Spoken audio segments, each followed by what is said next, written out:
Hello, good morning, and welcome to ABS Sports Plus this beautiful Tuesday morning. I hope you had a very lovely weekend. My name is still Kwame Daniel, and during the course of the weekend, there was a lot of sporting activities, football, a lot of other sporting activity that was held last week, and we'll bring you some of the stories of last week. My name is Kwame Daniel, and in the studio today I have my very lovely friend, Comrade Abuchi Onwumelu. You are highly welcome to ABS Sports Plus. Thank you, Dan. Ndanambra, good morning. All right. Okay, let's go straight to some of the stories we have in the world of football. NFF said to Leo Pesiro back to Eagles with an improved offer. On Friday, the Super Eagles gaffer, who just took us to the just concluded African Cup of Nations, where we won the silver medal, Jose Pesiro, the Portuguese tactician, decided to quit the Super Eagles because there was no good offer coming on board. We remember that sometime last year, his salary was slashed from $70,000 to $50,000. And the NFF still wants to maintain that, which he thinks is not good enough for him, and he had to quit the Super Eagles to make way for an interim coach who is Augustin Eguavon, who has been given the opportunity to stand in for some of till a very substantive coach is being employed. But NFF is trying to change the story to lure Jose Pesiro back to renegotiate with him to know if there's going to be a headway. Abuchi, do you see this story as something worthwhile, or you have an exception to such?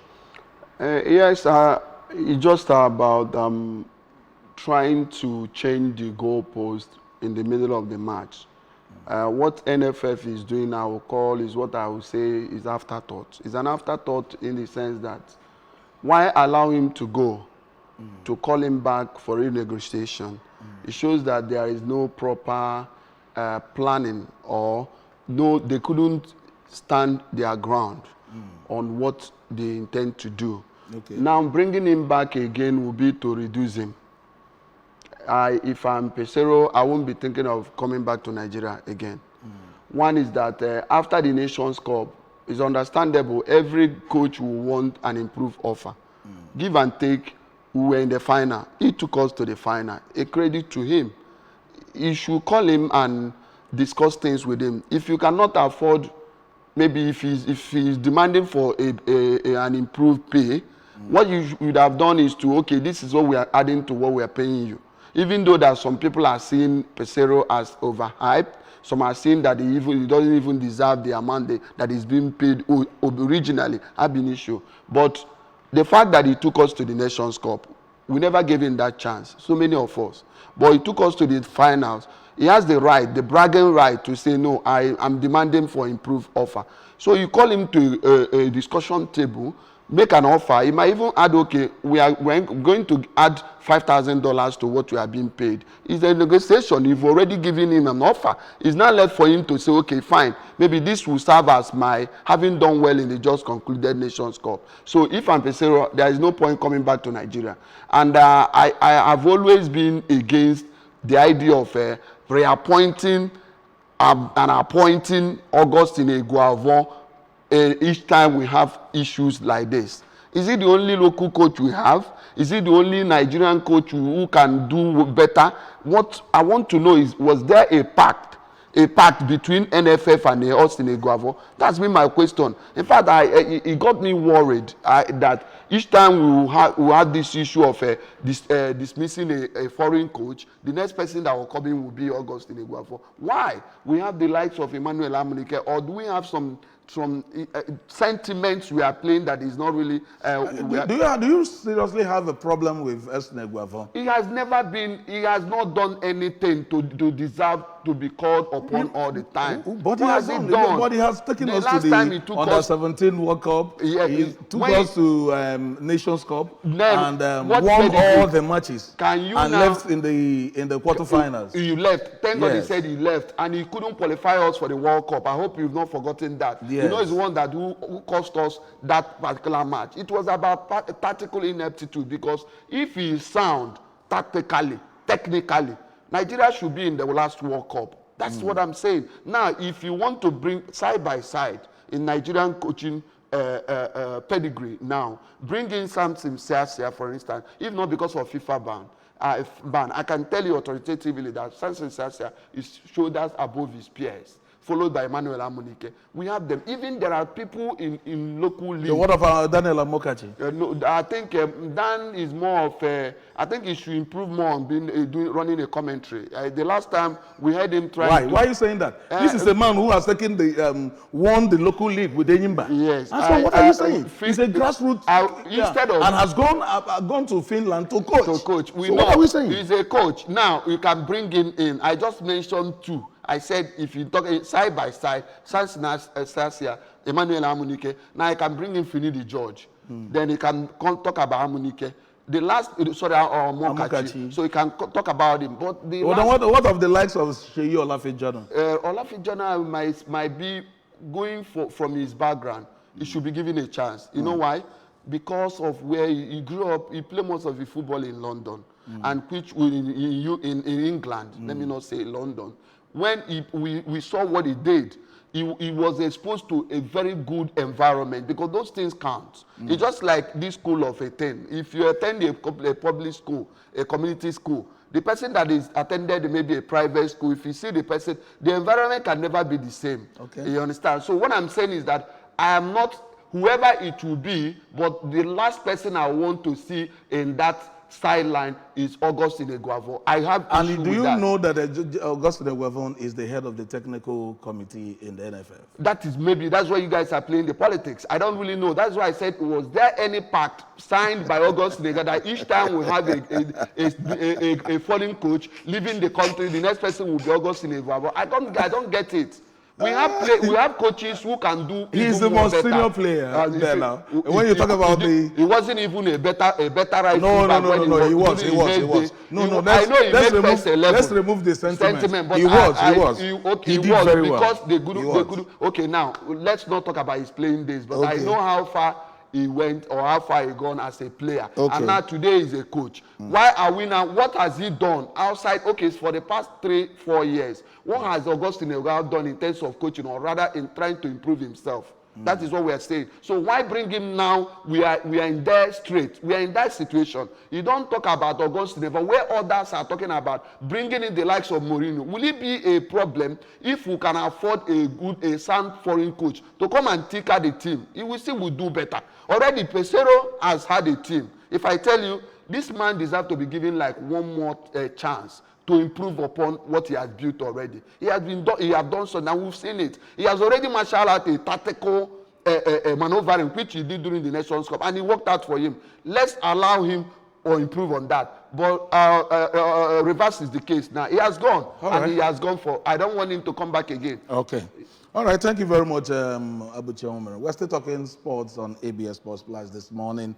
Let's go for the Ladan Boso releases his team for all African Games coming up on the 8th of this month. That's starting on Friday, the 8th of March. There's going to be all African Games that's coming up in Ghana. Ladan Boso has said, I have my 23-man team already to do Nigerian proud. Ladan Boso is another senior coach that has been there, but he has been off and on, but he's still a very quality coach when you talk about the grassroots. Local league, he is. Okay, we wish them well. You could see his team there. He wish them well and believe that this team that will be marshaled by Daniel Bamiyi, who was the under-17 and now is in the dream team. Let's see how far they are going to go. Nigerian uncapped striker of Gent, Tolu Aro Kodare, was a subject of racial abuse in Belgium, where he missed a penalty for his club, Genk, FC Genk of Belgium. And this racial abuse, I want us to talk about it in a jiffy. Yeah. Why does this thing still exist? Irrespective of all the FIFA clamor, everybody trying to say this is that and that, but it still exists. Why? Yeah, I see it as a serious issue which has gone beyond FIFA, because you will see even some adverts, racism, no racism, say no to racism and all those stuff. all whatnot, and we are one, football unites and all that. You've seen many of these programs coming on board just to appeal to their consciences. But if you look at it, you find out that it is in them already. Okay. You know, the white man can easily, you know, if you're a wicked person, you are a wicked person. Even if you go to all the seminary in the world and come back, a wicked person is a wicked person. The only thing is that he will be subdued by the level of theological experience and all that. But once in a while, you will still prove it. So that is what is coming to play in those. If you look at what happened during the Italy-England final, Euro, the last Euro, you notice that Saka was a subject of that because he missed the penalty. Sancho was a target too, Rashford and all that. So it's in them, no matter how exposed. And now that will now bring me what is now the essence of education. I thought that when you go to school, the part of that you're being schooled is to do that they are very westernized. Exactly. There are people that would love to accommodate people and stuff like that. But you can see that it is really not what it is. Yeah. So what I'm saying is that what all FIFA should be stakeholders in football should be involved this time. And I'm saying that FIFA should wield the hammer. It's like they are being too lenient. If such a thing happens and now a player is being targeted, some of them might be being stoned with a can of water and all that, and nothing will be done about it. The only thing they will do is that they will sanction the fans. I think it's not even enough. It might go beyond sanctioning the fans. Now it can even be the club itself. Yeah, that's what I'm looking at. Because maybe remove 3 points or 10 points, from them. Just like they are doing each time there's match fixing standard. So you can do that. So what I'm saying that the dangling axe of the FIFA should descend on any of these erring clubs. Let me not say fans. The clubs. So the club will now know how to handle the fans. Yeah, rather at least if they have the right to ban such persons or persons that cause that those people should be imprisoned. Exactly. If we continue to talk about it on the pages of newspapers, on the televisions, you see that it will become already is a recurrent decimal because there is no stop to it at the moment. Yes. So they should be more brutal about it. Okay. The penalty should be punitive. Okay. So, yeah. All right. Thank you very much. Okay. Iwobi returns to Instagram. Just barely last month when we had the African Cup of Nations, and they're still talking about this racial abuse thing most of the time. Where it's more painful is when it's coming from people that are your brothers and your sisters, when this thing comes from them. This is a household enemies. Iwobi was a subject of racial, what do we call it, racial abuse? Subject of threats and things like that because of some fanatics in the world of football. But now he left the Instagram, but now he has come back to Instagram, and he's been doing well ever since then. Scored the goal, the first goal against second goal, the winning goal against Man U. And sorry, Man U is your club. I forgot. Okay. But Iwobi is my good guy now. I love him. All right. Okay, Sports Minister charges Team Nigeria to make Nigeria proud.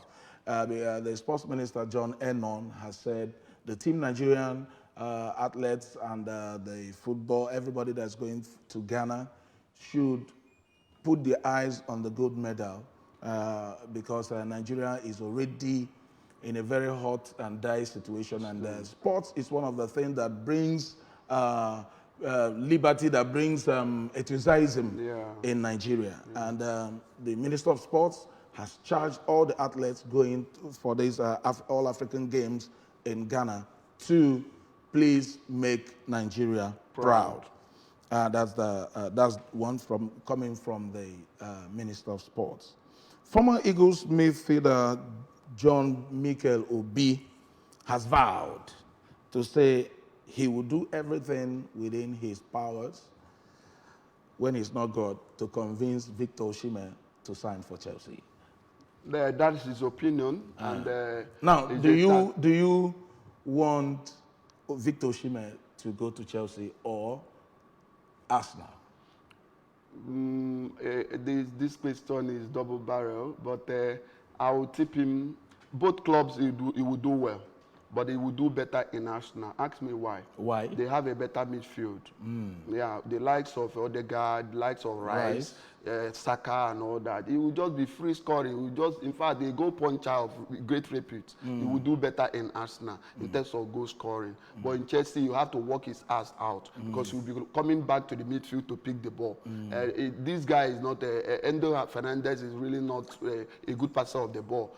Alas, we thought that he would be, but we will see over time, we'll see that he's really not. Most of his passes, even some shots, are mostly off target. So that is it. So if they don't have such a midfielder, a creative midfielder that can be given that incisive defense splitting passes that will make this guy, once he's on the run, you will locate him. But Odegaard can do that. Saka can do that. Rice can do that. So options there in Arsenal. More options in Arsenal. Arsenal. Yeah. Okay, I believe Victor Osimhen is listening and make the right decision. And Arsenal too should move forward because Arsenal is a very funny kind of club.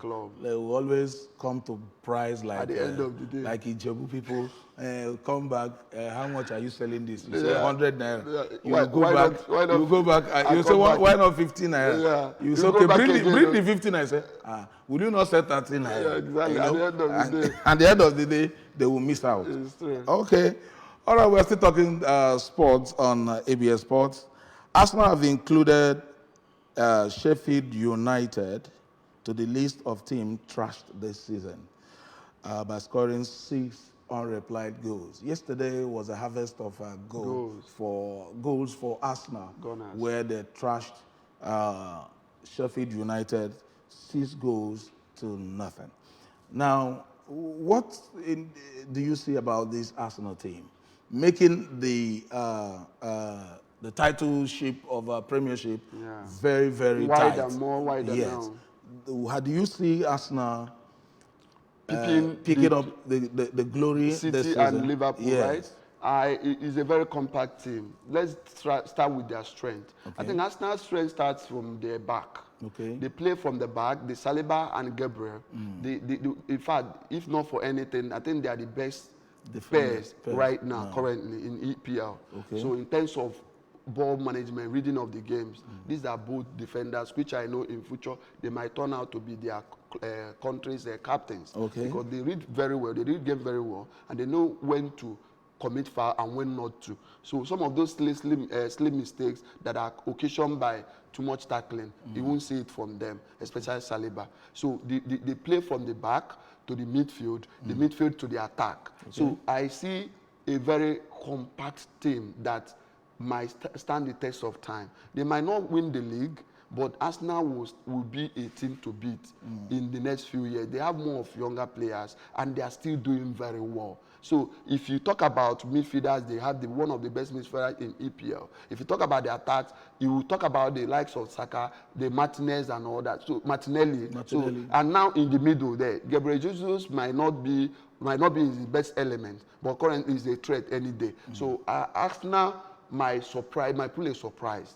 The only thing that will stop them from not winning this league is themselves. Yeah. So that is it. So it's still very wide open for the 3 teams. I'm talking about Arsenal, Liverpool, and Man City. Okay. I remember I think they are meeting City in March 30th or so. Yes. So you can see. So it's still very open. If they can stand their ground and get a point from City, who knows? They might end up winning the league. Okay.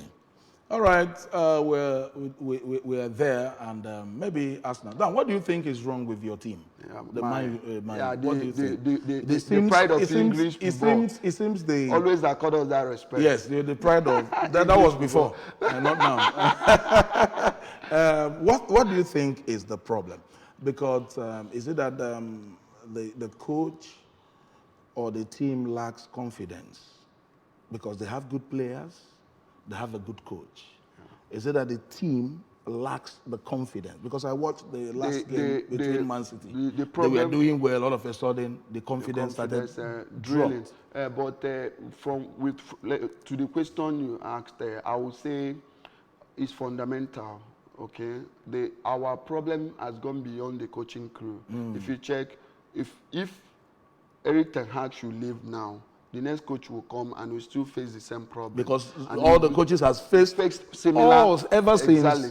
Ferguson left. Yes, so from Did Moyes, Ferguson live with the soul of the team? No, the change of batting. I'm talking about management too. I think our problem is fundamental in the sense that we need to overhaul the management.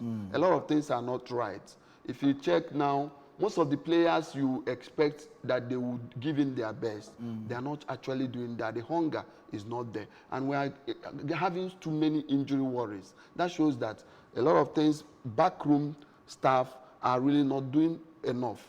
If you see, each time you begin to see players having injuries, know that either the physiologists are that really not doing their jobs. And so many things are wrong. So, but for me, I think ever since the era post-Ferguson era, from the time Moyes took over till this very moment, we've been having these issues. Is it the players that are problems, or rather is it the coaching, the man management? You find out that Eric Ten Hag... And another thing I also realize is that the patience in the team is not there. Because Louis van Gaal was doing fairly well. Before he was booted out. They used the British aspect of the... Same way they chased Mourinho too. Yes. Mourinho, after winning us a UEFA Cup, have you forgotten? The last cup he won for us in 2017, he was booted out. So, but what I'm saying, that is to tell you, it's not about the English team now. It's about those managing Man U, those acclaimed owners of Manchester United. I think they should think out of the box. It is no longer working. Using the same scenario all season, you see that it's not working. And now we have some players that we have to lay off. I want to tell you, it is players like who? Rashford is one of them. If you take Rashford just scored. It doesn't matter. That guy. But his contribution is there. It is not. We watch Man U day in, day out. It's a bad influence. One, those that is my opinion though. Okay. So I'm saying that those that are really, even if they don't want to relieve him of his responsibility as Manchester United player, he should stay on the bench. Now we can. So who are you going to use there? We get players. There are players with. So what of Anthony? And that is one of the persons I want to mention. Okay. So we have to lay him off. Evans should leave. Then even Bruno, our own Bruno, is working his axe. We know, but it is no longer my thing always. If you look at Bruno, he's a good player all any day, any time. But the level of complaints, there's a way you will be complaining all the time. Your players might even be not finding it funny with you anymore. Okay. So a lot of things players should shoulder the responsibility too. We don't want to shift the blame entirely to the coaching crew. Okay. Eric Ten Hag has proved to be a better coach when he was in Ajax. But now, what is wrong? That is to tell you that something is wrong. Is it that from the they're not players really or doing the management? bad because I think they're in the 9th position. No, we're 7th. 7th position. So they're not. No, really I'm not doing even bad. saying that we are 6th currently. Oh, 6th currently. Yes, so you could see that he's not really doing bad. I don't know if you are mocking us or not. How can we be talking about Man U being in 6th position where we are supposed to be competing for the trophy? We are serial winners. So why would we be talking about 6th is like a failure? The man that took your soul, you just said the man took you to this soul and left. So you're trying to build, you people have not gone to appease him to collect the soul back. So you guys should be where you are now. Okay. We Manchester United fans, we must find a way to restore that our lost glory. That's what we're saying. Thank you. So, but Ten Hag is doing well. He's doing vehemently well for now. Just that they need to build the confidence. Yes. And the stand confidence firm. is not there. It's not there. That's exactly what is wrong with them. All right, away from football, let's go straight to boxing. On Friday, 8th of March, there's couple in this week. There's going to be a very funny, I call it funny, and a very funny but serious clash between two Africans and two heavyweights. I'm talking about Anthony Joshua and Francis Ngannou. These men will be, slugging it out. And remember that Francis just entered the boxing arena in October, where he already fought with Tyson Fury, the world champion. Yeah. But Anthony Joshua just said, this guy should not be taken for granted because he has a very deadly punch. Believe that this is going to be a battle of brothers. I wonder how the match is going to look like. But this is a battle of brothers. So on Friday match, these young men will be in the ring in the Saudi Arabia where they will slug it out. Now to you, who do you think is going to carry the day? On a good day, if we're to be when Joshua is in his elements, no, it shouldn't be a match to him. I must tell you.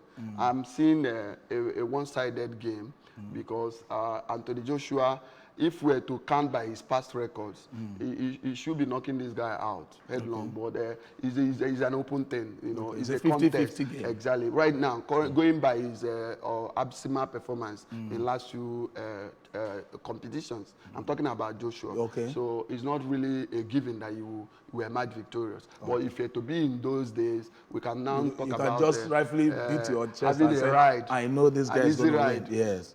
Okay. Well, let's see how it's going to go because now nobody's going to predict because Francis have very deadly punches and you can't play with it. We saw what happened to Tyson Fury. Irrespective that they just gave it to Tyson Fury, everybody knew that Francis won that match, and that's the truth about it. So we pray that our own brother, irrespective that both of them are brothers. But there is a brother inside. Yes. Let's see how it goes on Friday. All right, this is where we'll be ending this Tuesday Sports Splash on Anambra Broadcasting Service, ABS. Next week, we'll come your way with more exciting stories. Abuchi, thank you for being part of this Tuesday. Thank you, listeners, viewers. I'm happy to have you around. Thank you. Thank you very much. Bye for now. My name is Lekwema Daniel. Bye.